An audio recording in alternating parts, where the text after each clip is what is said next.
তুমি কি বাস্তব জীবনে সুখী? হঠাৎ এই প্রশ্নটা করছি কেন? বলছি দাঁড়াও, আগে তোমাদেরকে আমার পরিচয়টা দিয়ে নেই। আমি নন্দিতা, কলকাতা সোদপুর থেকে। তোমরা কোথা থেকে আমার ভিডিওটা দেখছো অবশ্যই কমেন্ট করে বলো। প্রতিদিনের মতো আমি আরেকটা মোটিভেশনাল স্টোরি নিয়ে তোমাদের কাছে চলে আসলাম। আজকের গল্পে একটি ছেলে আর মা, এদেরকে নিয়েই আমাদের মূল গল্পটা। দেখো কত হাওয়া দিচ্ছে না? তো গল্পে চলে যাচ্ছি। গল্পের যে ছেলেটি আছে তার কিন্তু অনেক ছোট বয়সে তার বাবাকে হারিয়ে ফেলেছে। তার মা খুবই কষ্ট করে তাকে মানুষ করেছে, লেখাপড়া শিখিয়েছে। তো ছেলেটি লেখাপড়ায় খুব ভালোই মোটামুটি। এবারে লেখাপড়া শিখে সে এবারে বড় কলেজে ভর্তি হয়েছে। কলেজে ভর্তি হয়ে যাওয়ার পরে তার বন্ধুবান্ধবও জুটেছে। তার যে বন্ধুবান্ধবগুলো না একটু হাই প্রোফাইল, তারা সবসময় স্কুটি করে বা বাইক, আজকালকার দিনে যে বাইকগুলো আছে ওই বাইক করেই যাতায়াত করতো, হাতে থাকতো দামি ফোন। ওই ছেলেটি যখন ওদের সাথে একটু মিশতো তখন হীনমান্যতায় ভুগতো, ওদের দামি দামি ফোন আছে। আর ওর যে বন্ধুবান্ধবগুলো তারাও একটু এর সুযোগ নিত, তোর তো দামি ফোন নেই। তো সে কিন্তু মনে মনে একটু ক্ষুব্ধ হয়ে যেত যে আমার মা আমাকে একটা দামি ফোনও দিতে পারছে না। এই তার কিপ্যাড ফোন আছে, টাচ ফোনও নেই। একদিন হলো কি বলো তো, ছেলেটা তার মাকে বুকে সাহস করে বলল, মা আমার সব বন্ধুদের না দামি ফোন আছে, তুমি আমাকে একটা দামি ফোন দাও তো।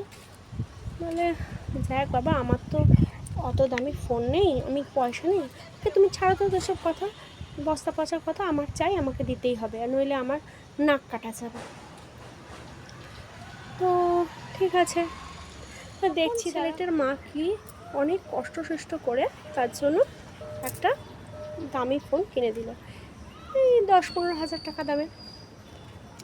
তো ফোনটা পেয়ে ছেলেটা কিন্তু অতটাও খুশি হলো না।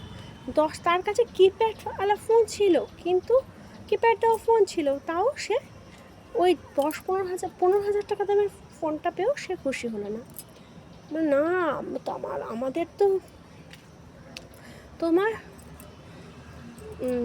বন্ধুদের সবার কাছে 10-15 হাজার টাকা দামের ফোন, আইফোন আছে, আর তুমি আমাকে ওই 15 হাজার টাকা দামের ফোন দিলে। এতে আমার কি মান সম্মান থাকবে? আমি কি লোককে দেখাতে পারবো এই 15 হাজার টাকার ফোন? তা এবার বলছে, মাটা বলছে, দেখ আমার এই কষ্ট করে আমি 15 হাজার টাকা জোগাড় করেছি তোর ফোনের জন্য, তুই এই ফোনটা নিতে হলে নে, নইলে আমি আবার দিয়ে আসবো, আমার 15 হাজার টাকা নিয়ে আসবো। আমি আর এর বেশি দিতে পারবো না, আমার এর থেকে বেশি আমার কাছে পয়সা নেই। ও তাই? তুমি তখন ছেলেটা উত্তর দিচ্ছে যে তুমি তোমার একমাত্র ছেলের জন্য তুমি এইটুকু করতে পারবে না? ছেলেটা তখন মনের কষ্টে কী করলো বলো তো, সুইসাইড করলো। আমরাও এরকম করি, আমাদের সংসারেও কিন্তু এরকম ব্যাপার নিয়েই অশান্তি লাগে যে ওর তো একটা দামি জিনিস আছে, আমি যদি ওই জিনিসটা কিনি তাহলে হয়তো আমি সুখে থাকবো। কিন্তু আসলে আমরা কিন্তু সুখকে নয়, আমরা শো অফ করাতে চাইছি বলেই ওর ওটা আছে, আমারও এটা আছে, সেম। এটা মানসিক শান্তি পাওয়ার জন্যই কিন্তু আমাদের জীবনে এই অশান্তিগুলো আসে, লোককে দেখানো। আরে ওই ছেলেটা যদি যেই কিপ্যাড ফোনটা ছিল সেটা দিয়েই সন্তুষ্ট থাকতো, বা ওর মা যেটা দিয়ে কিনে দিয়েছিল সেটা কিনে দিয়েছিল, সেটা দিয়েই ও যদি সন্তুষ্ট থাকতো, ভবিষ্যতেও ভালো ও তো যদি ভালো স্টুডেন্ট ছিল, হয়তো ভালো চাকরি বাকরিও পেয়েছে হতো, তাহলে সে তো পরবর্তীকালে একটা সুন্দর জায়গায় ভালো লাইফ পেত। তা না, সে কিন্তু ওই লোককে দেখাবো যে ওর বন্ধুদের আছে, আমারও আইফোন আছে, তাহলে এই লোক দেখানোর চক্করে নিজের প্রাণটা। আমাদেরকেও বলে রাখছি বন্ধুরা, লোককে দেখানো না, তোমার নিজের সামর্থ্য অনুযায়ী তুমি যেই জিনিসটা কিনতে পারবে, তোমার লাইফ স্টাইলটা বিলং করতে পারবে, তাতে যদি সন্তুষ্ট থাকো তাহলে কিন্তু নিজের জীবনে অনেক অনেক শান্তি পাবে। তো এটাই ছিল আমার বক্তব্য।